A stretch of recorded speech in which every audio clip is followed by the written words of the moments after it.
સમાજમાં એવું છે કે એક વ્યક્તિ છે મારો મિત્ર હતો પહેલાં, પણ એ પછી એને કુટુંબમાં અમારા અહીંયા થોડું બહુ ખરાબ કૃત્ય કર્યું હતું. તે માટે જવાબ લેવા માટે અમે લોકોને ફોન કરતા હતા અને અવારનવાર મારા કાર્યક્રમમાં આવતો હતો, મને ગાળો ગલોચ કરતો અને મને ધમકી આપતો કે તું કલાકાર છે, ખંડણીની ઉઘરાણી કરતો મારા જોડે કે તમે કલાકાર તો આમ છો ને તેમ છો ને 2% કહેવાનું, તું મને પૈસા આપ ને.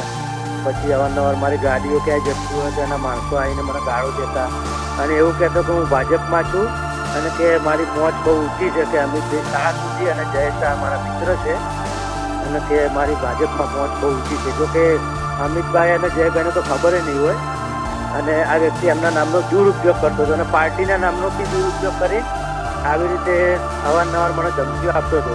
ભાઈ છેલ્લે મેં એને કીધું કે ભાઈ તમે મને કેમ ધમકી આપો છો?